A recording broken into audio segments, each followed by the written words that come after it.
Hi, everyone. Welcome to Sentinel Sports Extra, our Guardians weekly report. No analytics here, just straight baseball talk and what I see. And we'll have some guests throughout the season, what they see. You know, we don't need numbers to tell us what happened last week. The team went 1-5.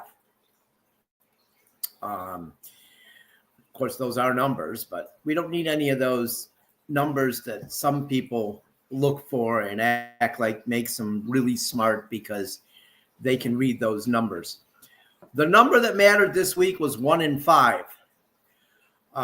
Getting swept by the San Diego Padres, who are very good. Let's not deny that. The San Diego Padres, honestly, they're probably the second best team in baseball behind the Los Angeles Dodgers. But, you can't go to their place, commit 4 errors in 3 games, 1 each game, 2 in another, and get outscored 19-2. 19-2. They got outscored. I just kept thinking to myself during that series and during the series in Anaheim, they lost 2 out of 3 to Anaheim then after San Diego. I just kept thinking to myself, would they have got swept if they had Andres Jimenez? Would they have got swept if they had Josh Naylor? I am not one of those people that routinely criticizes the Guardians front office. But through 9 games, it looks like the Guardians really miss Andres Jimenez. I say his name wrong. I'm sorry. I have trouble with it. I always have. And Josh Naylor. It looks like they miss them on the field. It looks like they miss them, in the locker room. Is the chemistry there? It doesn't seem like there's the same chemistry as there was before. And it's very it's really hard to watch. I can't deny that series in San Diego, it was really, really hard to watch. I feel like somebody could have run my foot over with a car, and it might have been less painful than watching that series. It really was like watching that series in San Diego was like watching a varsity baseball team play a middle school team. I'm not joking. And anyone who knows me knows, and pretty much people call me a Guardians apologist, a Dolan apologist. Okay. But the Guardians front office this winter had a horrible offseason. They had a horrible offseason. Oh, well, we signed Tanner Bybee to extend. Well, yeah, that's after you traded your gold and platinum glove all-star second baseman and your all-star first. Well, he would be an all-star. He probably will be now. First baseman, for what did they get? What did they get? They got Slade Ciccone, who's at AAA. They got Luis Ortiz. I mean, do we have to talk about Luis Ortiz? He did look better yesterday against the Angels. But he was 100% outclassed when he pitched against the Padres. You could tell that those Padres hitters were foaming at the mouth, ready to face Luis Ortiz. So you trade your Gold Glove second baseman. Oh, do we have a second baseman that's going to play every day to replace him? Oh, we're not sure yet. We're 9 games into the season, and we aren't sure who's going to replace the Gold Glove second baseman or the Platinum Glove second baseman. Okay. First base has been okay. Carlos Santana, Kyle Manzardo started a couple games at first. He's been DH, and Kyle Manzardo's been a bright spot to this terrible start. I mean, they're 3-6. That's a .333 winning percentage. Okay. Through 9 games last year, they were 7-2. It just doesn't look like the same team. I did see something the other day that 11 guys were on the roster last year are not on the roster this year. That's a lot. I know some of it's bullpen guys, but we got Andres Jimenez, Josh Naylor, Tyler Freeman. Okay, they traded Tyler Freeman. I learned this over the weekend, that they traded Tyler Freeman. I heard this from somebody who covers the team, that they traded Tyler Freeman for Nolan Jones because they felt that Daniel Schneemann was the better option over Tyler Freeman. Daniel Schneemann was the better option over Tyler Freeman. How? Okay, Tyler Freeman isn't great offensively, but Daniel Schneemann's even worse offensively. And defensively, it's not even close. Tyler Freeman's very good defensively, but now he's in Colorado. And who's playing second base? Oh, Gabriel Arias. He's, his usual, I'll give an effort today, maybe. And then you got Daniel Schneemann playing second base, and it's a disaster. It is a disaster because he doesn't hit. He's horrible defensively. There is a reason it took this guy so long to get to the major leagues. Okay? Let's be honest.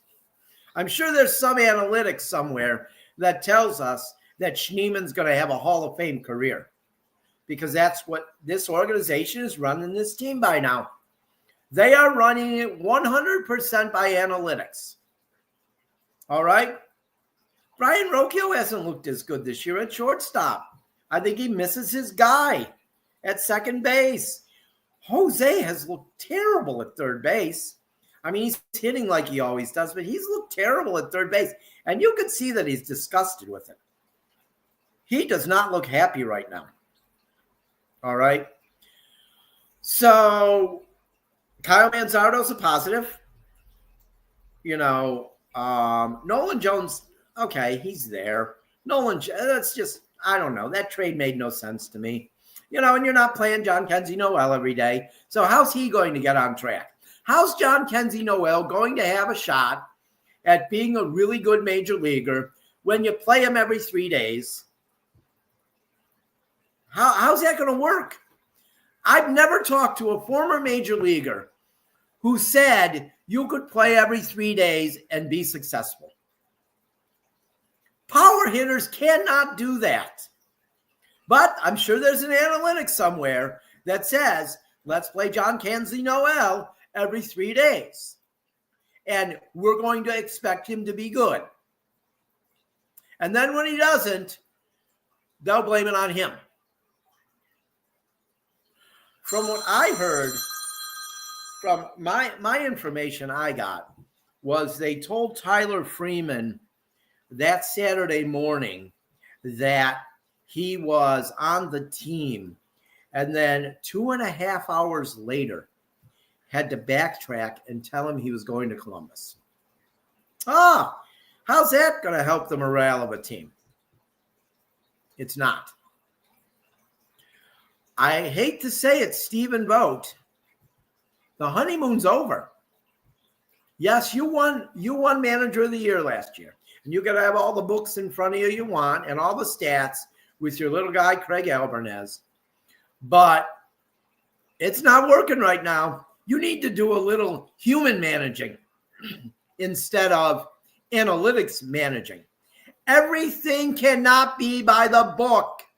I'm so sick of seeing the post game and Stephen Vogt tell us that when a guy went 5 2/3 innings, he went deep in the game. A starting pitcher is not going deep when he goes 5 2/3 innings. How about this? How about a guy goes 7 sometimes? You could call that deep. Here's another one. A major league pitcher, a good major league pitcher, Tanner Bybee, Gavin Williams, and that's about it right now on the staff that I feel that could go deep. They can get through an order 3 times. Good pitchers have been doing that for decades. Just because some Harvard math genius told you that you're probably better off taking him out in the 6th inning or the 5th inning because the order's coming around the 3rd time, that doesn't mean that it's right. Okay? You could be manager of the year and then be terrible the next year. And I'll tell you this, I've been around a long time watching this organization. You know, I can remember all the way back to 1975. This season is reminding me a lot right now of 1987. And that team finished 61 and 101. I'm hoping that in week 26, I'll sit here on this show and I'll say I was way off. I panicked early. But I don't think I'm panicking early. There are a lot of problems with his team right now. And the fact that he's going to the bullpen maybe more than he did last year. And that bullpen is not as good so far this year. Class A's look suspect. Cade Smith didn't pitch well yesterday. Errors were part of that. But Hunter Gaddis had a couple of hiccups already. He didn't have a hiccup last year until like July. Tim Herron's been okay. But you can't what do you bring in your closer in a non-save situation? You don't do that. I know the Harvard math guy would probably tell you you do. But how many games has he won as a major league manager? How much baseball has he watched through the years? These are the reasons Tommy John surgeries are up. I got a news flash for Stephen Vogt and the Guardians organization. A guy can go more than 74 or 75 pitches, and he can pitch into the 7th inning. Okay? I was glad to see Ortiz go throw more pitches yesterday. I was glad to see Tanner Bybee throw more pitches the other day, but he was running out of gas, and you could tell it's instinct here. And they don't seem to be going by instinct at all right now. I know it's only 9 games. And I'm normally not one that panics. But I feel like I've seen this before. And it's not going to end well. Yes, the division isn't great. Yes, they're in 2nd place. They're in 3rd. They're 2 games out of 1st, 2 behind the Tigers. Tigers are 5 and 4. Tigers are going into Yankee Stadium. So as much as I can't stand the Yankees, let's hope the Yankees can, have a good series. Well, they're not going to Yankee Stadium. They're in Detroit. The Royals and Twins, hopefully they'll beat each other up this week.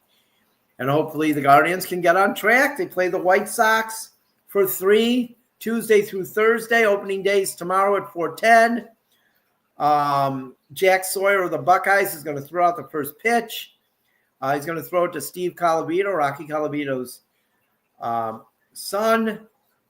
And then we got they play the Royals this weekend, Friday, Saturday, Sunday. It's going to be a mess down there. Sunday, by the way, the Cavs play. The Cavs also play tomorrow night. So I don't normally cover the Cavs. I'm missing that game, and I'm not feeling too bad about that. because don't want to deal with that traffic. So they've got 6 games in the division this week. I'm saying at this point, they need to win 5 of 6, 4 of 6 at the least. They pretty much have to end the weekend, I think, at 500. They're 3-6. If they end up the weekend 7-8, that's not terrible. But if they could end 8-7, that would be really good. So they got to do to the White Sox what they should do to the White Sox. They struggled with the White Sox last year. They were the only team in the division last year that struggled with the White Sox. Hopefully that ends starting tomorrow. But those trades right now are looking terrible.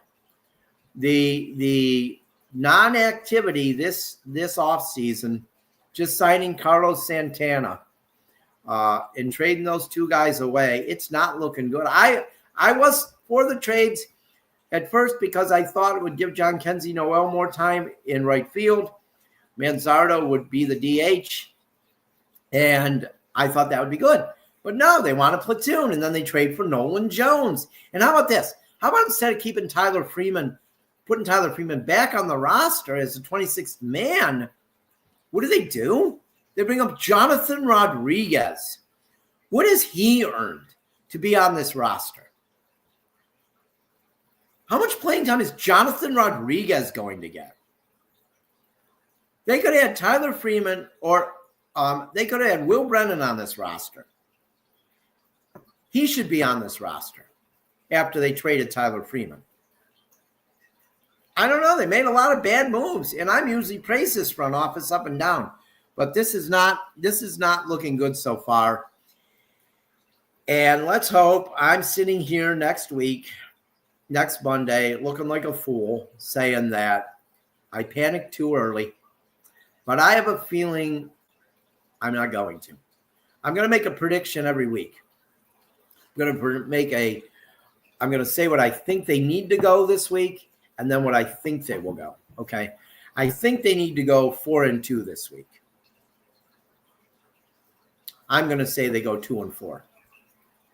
I'm going to say when we talk next Monday, they will be 5-10. So we'll see. We'll see if I'm right. We'll see if I'm right next week, 1:35 Eastern, on Sentinel Sports Extra, on Twitter, on Sentinel Preps, and on our Facebook page, and on our YouTube, Lake County Sentinel YouTube page. You could watch our show each week. Or you can email me, or you can send a question to my Twitter, TBBucksTim. But I'd love to have some questions to answer, or what I think about this. But until next week, let's hope we're in a better place when we meet 7 days from now. Everybody have a good week, and go Guardians.